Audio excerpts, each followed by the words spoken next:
Steve, you said after the Leyton Orient game that our reporter was too negative with his questions. On reflection, was he not simply asking the questions that Of I course think it a lot was. of fans wanted to ask, given that it's No, no, only of course three it. wins in 13? Listen, I'm passionate, and I've come out the dressing room. There's been strong words in the dressing room, good and bad, good and bad. So I'm very passionate. I'm going to have a defence of my team every step of the way, as people would expect. But there was no questions in reflection that I think it were untoward or anything like that. So I'll stop shy of apologising to a journalist. I'll just say that perhaps he should understand my passion immediately after the game. But a lot of the facts he presented or asked me questions on were true. Like the supporters been upset. Well, I'd be upset if I'd travelled to watch Glasgow Celtic in that second half. I wouldn't have been upset with the first half, but I'd been upset with the second half. So yeah, passion plays a massive part, and I'm a bad loser. I think it's well documented. So what was missing, and how do you move forward now and start to get the results that you're looking for? Well, there's a number of factors in it. You know, we're missing some key players that were evidently signed to give us a much improved squad.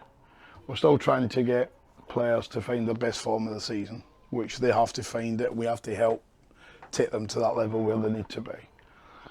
But I'm not going to talk about decisions that have gone against us. But once again, I received a phone call this morning to say there's two clear infringements in the Leyton Orient goal.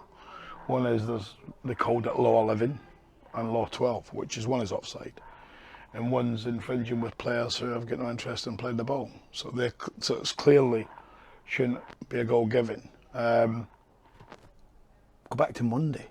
I receive a call from the same head of referees who tells me our Wrexham player should have been sent off for a high, late, dangerous challenge. He doesn't get sent off. These are big things that are going against us. But you tend to find they go against you when you're not winning enough football matches. So we need to get back to finding ways to win some football matches, certainly before the international break. One thing that fans have said to us is they know your teams because you've managed this club for such a long time. And one thing that is a characteristic of your team is that intensity. It's blood and thunder, isn't it? You expect that from a Steve Evans team, but they haven't shown that as much as they kind of expected this year. Is that a fair point? It's a very valid point. I think you never know when you bring new players, so let's start with the new players that are recruited in the summer. You never know when new players coming in whether they're going to have that characteristic that's inside them. It can look at probably the two big ones that I would stand in front of every day of the week would be Clark Harris and Raggett. We've not had Raggett for more than a couple of games, and John has struggled to get fit. Then he's gone back out again. So they're two big characters that would certainly deploy that. And we're still fighting ridiculously hard to overcome a period of 2 years negativity, whether that's training ground blames, whether it's passion blames in performance. But you know, in a scale of 0 to 10, we're probably at 4 or 5. But I go back to, I've done a lot of research on my own yesterday, sitting in a family home, looking back to when I first joined the club in the first full season, 2012-13. The form was so up and down and inconsistent in the first part of the season because we were trying to find a Crawley intensity, a Crawley passion, a Crawley way of playing with better players. That's what we're trying to find. We're now here trying to find a Stevenage way of playing, and we play them on Saturday, a Stevenage way of playing with better players. And sometimes it takes a little while to establish what those better players are, who they are. So does it really come down to, because you did change a lot during the summer, you are yet to find the style maybe that fits this group? Injuries have prevented us playing a shape and a system and a style that we had in our mind. Injuries have prevented that. Key players been missing at different times. It's easily to forget we were missing Joe Rafferty for a period of time. He's back now, but he's still catching up. Liam Kelly came back for the first time in 6 weeks and looked as if he needed football. He looked as if he needed time on the pitch again, Liam. Raggett, he's going to come back in, and hopefully it's sooner rather than later, but he's going to need that time. And Jono was probably at 6 out of 10 in terms of being ready to play where we need him. And suddenly he gets injured and he drops back again. So we need to walk through this period.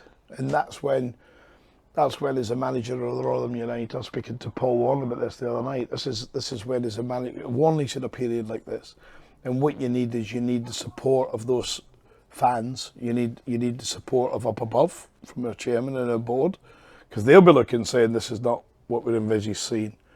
So we have to find a way to get there, and it has to be sooner rather than later. Do you think that some fans have lost a bit of faith? No, can't lose faith when I'm here. We had to win the last 5 games to take us from League 2 to League 1 in my first season here. I'll remind our fans, some of them are too young probably to remember, but go back to 2012-13, look at that results. I'm sitting analysing that yesterday going, I'm really pleased I had a good chairman, Tony Stewart, back then, because the results were inconsistent. I can remember coming into January, and I know people remember it, I can remember I lost to Barnet and Bristol Rovers, and a couple of season ticket holders ripped their season tickets up in front of me on the bench. And you don't forget those days, you don't forget those faces. But what you do is you have an inner determination to go and fight. What am I going to do now? Like I did yesterday, I studied more on Stevenage. I work long hours up until it takes. You have to find a way to put this other tinker back on course. We're fortunate in one place, is that there's only Birmingham City, who I said when we played them will be a runaway champions. They will be runaway champions. The difference in the gap to the rest is minimal. And I think this table will take a lot of sorting out. And when we went from 2 to 1, we didn't sort ourselves out to that probably February, March time. And if you believe the best manager that's ever lived, and I'm fed up quoting his name, football never gets interesting until February, March. We needed to be more interesting than it is now, but getting ourselves ready for February, March when it gets really interesting. But that's a long time away, and our only thoughts can be Stevenage on Saturday. You confide in the chairman on a lot of different things. No don't secrets. You? What's his message been to you this week? Keep believing. Don't get down, get up, fight. We brought you here to fight. We've lacked fight, we've lacked spirit. My job is now to get that on the pitch as soon as possible, because it's there in spells. Did we fight against Wrexham? We were outstanding against Wrexham. I don't think a Rotherham United supporter could have left the ground and not thought that was an outstanding team performance. But we can't have the inconsistency, go to Leyton Orient, one change and perform like that. We were outstanding here against Huddersfield, against Burton, against Bristol. Really solid, good performances. So we need to have that on a more consistent basis and take chances when they come, because that's not helped us. Big decisions, we can do nothing about other than hope that we play well enough that when big decisions are given against us, they don't have as an impact on it as Leyton Orient did, as Wrexham did. We'll never know to the day we leave this world if we could have scored against Wrexham if the player had been sent off on half time. And we'll never know if Leyton Orient had gone and scored later in the game the other night and we got beat still. But they're big decisions. Even the head of referees had to accept there's 2 huge decisions in the space of 4 days. And they could have ramifications down the line, but we've just got to put that out of mind now. I think that's been a bad few days for us in terms of big calls, and hopefully we get one going in our favour. What are the key things that you've identified, maybe like the top sort of 1 or 2 things that you think, do you know what, if that is different within our team, that will enable us to get better results? I think like every manager, and I'm not talking about last season where it was injury after injury and far too many. I think giving us an opportunity to put 9 or 10 of our best players on the pitch at one time rather than 6 or 7, that gives you a chance. Having a consistency in a dressing room that fights beyond belief, and that comes from winning games. We've always said team spirit. Team spirit is never generated by you put a group of lads together and they all go on and they're all happy. It comes by accomplishment, isn't it? I've read some interesting books on the SAS when they put these unbelievable guys together as a unit, and they go as a unit and they go away in the middle of nowhere, and there's 6 of them. They don't know each other. They have to live away with no food, no water, no drink, no nothing, and it's amazing what 12 weeks of survival in the middle of nowhere gets you. It gives you a spirit to fight, to live, to have that desire, and it comes ultimately they'll go and win. So we need to find a way to reverse it by winning some football matches, and spirit then carries you in a lot of games. When I think back to your other team, there were everybody knows who they are, the players that you could just rely on them, couldn't you? Every single week you knew you were going to get 100% from those players. They were going to be out there. There's definitely players, I think we spoke to one of them earlier in Rafferty, that are going to do that for you. Is everybody doing that for you at the minute? I don't think they have to do it for me. I think players always have to do it for themselves. You know, the gifted teams that we had at Rotherham United, if you take the team that went to the Championship, or in fact the team that was in the Championship, they were largely built over 4 or 5 transfer windows. I've just explained to you, when I first come in that first summer, we had dramatic change. It wasn't plain sailing, Rob. It took us to win the last 5 league games in a row. I was talking to our in-house media about that earlier today. We had to win those last 5 games to get into League One. And then in League One we had lots of periods of inconsistency, and we had to make change. Ultimately, a period of time, you know that players have to do it first and foremost for themselves. Over a period of time, when options open up to us and people become fit, people that display a characteristic and don't want to fight will be dropped more than a 10-ton boulder out of Big Ben. They'll just be gone, and I'll have no interest in them. The wonderful thing I get here is the support. I don't need to talk in any more glowing terms of Tony Stewart than I have done. I got absolutely amazing support. Did he recognise how poor Tuesday night was? Yes, he did. Did he tell me? Yes, he did, in no uncertain terms. But does he honestly believe in his heart when he goes to sleep tonight that we're fighting tooth and nail to turn this for him, for us, for the Millers, for our supporters? Yes, he does. I've got 3 more questions, Steve. One thing I think fans might want us to sort of just push back a little bit and sort of put to you is, admittedly, you've lost key players to injury. You've not had them. But when you look at the lineup at Leyton Orient, there's some strong names in that lineup. Have you still not got enough there to get it, for a better performance? Well, we thought we'd enough. I mean, you've got Wrexham who are second in the table. Phil Parkinson's own words and Steve Parkin, the assistant manager, both after the game.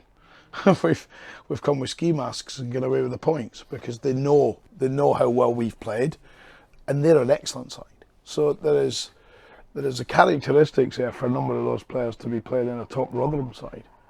But consistency is a factor. You have to be able to do it week in, week out. That's what will set a Birmingham, that's what will set a Wrexham, that's what will set the top teams apart. That's what we had in our better Rotherham teams. And Paul Warren had it in his better Rotherham teams, because he had some teams that were average, struggling to get there, but then they found 1 or 2 players and off it went. I'm getting no doubt that the process over the season will work. Absolutely no doubt. And we're going to fight tooth and nail to make it happen. There's not another league game after this until November the 8th, I think I'm right in saying, because of the FA Cup. How important is it to build some league momentum against Stevenage with a good result to carry that forward? Because it is such a long wait now until you'll have another league game. Yeah, Saturday will be tough. That team, principally 9 or 10 of that starting team, I think there's 1 or 2 now suspended. But that 9 or 10 of that team were built over, 3 or 4 transfer windows. That's a well-organised unit. They will do very well. I said it when I left. They will do very well. They're a very humble dressing room, very humble people up above you, and brilliant sporting director and brilliant chairman. They're very humble at what they're trying to achieve, so that'll be tough. But I'm not looking at Stevenage. I'm looking at Stevenage because we have to win a game. We have to be positive. Our form at the New York has been good. The majority of our performances have been good. Not always been scintillating because we've not finished it with the goals, etc. But I'm looking. We've got Saturday, we've got Cheltenham, and then we have a derby at Barnsley, and then we're probably going to have an international break. That's a wonderful, wonderful time to have a couple of results before that break, and then when we have the break, we get the opportunity for 3 or 4 lads suddenly to be fit, and it creates a real much more positive picture, because we'd bounce into the top half of the table. We'd be looking less than where we are now from the playoffs, and it would be a positive place to be going towards Christmas. Finally, on injuries, what's the situation with Raggett? Is there anything to update there? Yeah, Is there anything else that you can? No, Raggett's got bone bruising. We've funny enough, our first ever experience of it here was here with a guy called Michael O'Connor, brilliant midfield player. And Mickey had always had little issues with his knees, but in particular, it was never about a cartilage or a medial ligament. He had some bone bruising, and it was a problem to him because it's just pain when you move. That's how Raggy's got, right? They tell me he's a lot better today. But is that something you have to manage, throughout a season, really? Is it a way? Well, it depends on your pain threshold. You know, and I know you and me could have toothache, and the likelihood is I'll get up and go to work, and you'll be crying in the bedroom. Do you know what I mean? You know me too well, Steve. It's probably the opposite. But it's about individuals carrying that pain threshold. But Raggy's the only one of that ilk, where you know, we've got Clark Harris ahead of schedule. Now he's not going to be fit for Saturday or a week Saturday, but he's way ahead of schedule, and they are certainly two big players, and Andrew Green's up to 80%. So we're get beyond the international break. That's why these next 2 or 3 results are important, really important for all of us. That's why we need our support of Stevenage. We need a patience. Now we're going to try and win the game from the first minute. We'll try and win it in the last minute, but we need a patience. A positive result Saturday, a cup tie to look forward to at home, which we've always been, certainly latter years, poor in the cup. So let's have a positive result. And then we want to go to Barnsley. Everyone loves to win a local derby, don't they? Everyone loves to win a derby. Best of luck with this, Steve. Thank you. Steve Clark Harris, you say you had the schedule, have you? Is he back outside yet? He's outside, yeah. Yeah, He's up to 65% today. Had a good chat with the skipper this morning. He was in my office for about half an hour. Same feeling as me, same hot feeling, same disappointment, same passion. John's very much like me, he's a passionate fellow. And when he told me he'd be out, and the medical team said he'd concluded by being up to 60%, and that's great news. We're certainly talking straight after the international break if he carries on at that speed. Yeah. Jamie McCart, so you said straight after the game. Yeah, he's 3. Weeks, He's at least a month. Is he? Yeah, he's not going to be 3-4 months when I say at least a month. He's got a grade C, grade 2C calf strain. So again, he's had it. Jamie's had that before, and his time alone at Leighton Orient and the Barnsley. And he's worked really hard at the start of this season in the campaign and pre-season here, but he come through it and he's been really, really good for us, Paul, and that's a blow to us. But I thought Zach came in the other night and performed, and Zach did it extra. Just mention another one of your centre halves, Cam Humphries, obviously didn't have his best couple of minutes at Orient. What's your approach with him now? Is it all round him? Well, I didn't have my best couple of minutes when I picked a team in the shape, did I? So, and I'm not expecting Tony Stewart to take a hatchet to my head. So, no, Cam is a top player. He's a top player. He missed a chance. I'll never ever berate a player for missing a chance. Sam Noonby missed an equal chance with his head on the middle of the goal, probably an easier chance. I'm not going to berate Sam. I'm going to tell Sam go back in and get the next one, and that's what Noonby's great at. But back to Cam, he missed a chance. He was just sloppy in his marking, and if there's a criticism of Cam at times, it can be a bit too easy for him. He's a proper player. He's a real proper player. But the one thing that I wanted is you say how important it was in both boxes. If you fail, it costs you points. We could have easily been 1 up and seen that game out comfortably and probably got on and scored again.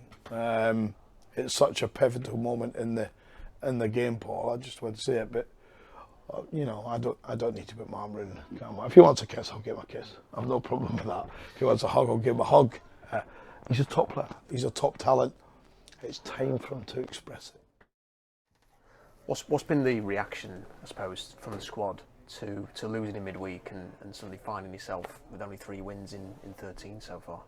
Yeah, it's really disappointing.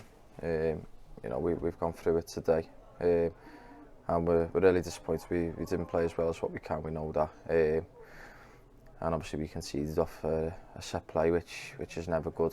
Something that every team really never wants to concede off a set play. You want to make the opposition score a really good goal, and we haven't done that.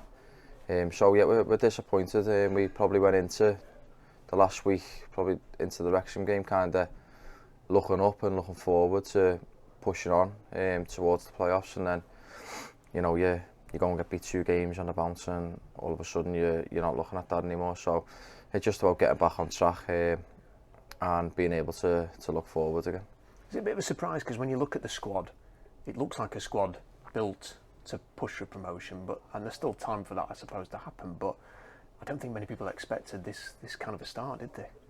Yeah, you know, I think I've seen a few bits myself at the start of the season, and you know, people get carried away when you kind of do your business early and say, oh, these are going to be outright winners, for example, and it never works like that.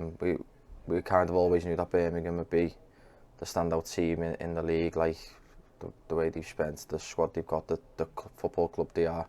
I think from our point of view, we've just kind of concentrated on what we're doing, and let's be honest, we haven't been as good as what we can be. We know we can be a lot better, and I genuinely think that we will be a lot better. You know, there's been games where have been really close. There's been games where we've been nowhere near as good as what we should be. We know that, and we've just got to keep plugging away at it every single day, working hard to get where we need to be. Managers tried like different personnel, change the shape, change the team. Because there were so many new signings in the summer, has it taken a bit of time to sort of work out what's the best style, what's the best fit for this team? Yeah, I suppose you could say that, you know, as players we just kind of use the manager's brain to go out there and do what he kind of says to go and win a football match. So, you know, we don't really focus on too much on what we should be doing, what we can do. It's more just go out there, focus on what he said to us to do, and go and try and win a game. And you know, that's what we do, and that's what we'll carry on doing. And listen, I'm sure things will turn around. You know, in football, it's such quick turnarounds at times, and you know, you go from getting a couple of wins and climbing up the table, climbing up a lot of places, to a couple of defeats, and you're the worst in the world. I think as players, it's important that we just stay level-headed with it and gradually move up this table. It feels like there's a bit of a sort of frustrated mood amongst the fan base, because I know you weren't here last season, but they had a difficult year last year, and then I think expectations were quite high this year, and it hasn't quite lived up to those expectations so far. But do you sort of feel that as players, that the mood within the fans is a little bit negative, frustrated at the minute? Yeah, slightly. I'm not putting it down to the fans at all here, because you know the fans are good. Start of the season there was a buzz around the place, and then it's up to us to add on top of that buzz and really give them something to be excited for the season. And we haven't quite done that. We've done it in parts. I'd say we've done it in parts, but we haven't overall. We haven't done it, and you know the league table doesn't lie. We haven't been good enough, but yeah, you know, it happens sometimes off the back of a bad season last season for the club. Sometimes that happens in football. It was probably similar when I went to Portsmouth in my first year. There was a little bit of a hangover there, the club being stuck in League One for so long. There was a little bit of a hangover in that first season, and you know, it takes a little while to kind of turn things around a little bit. And I think that as players, you know, we put that to one side, focus on what we're doing, do everything we can right throughout the week, going into the game on Saturday, and try our best to win a football match.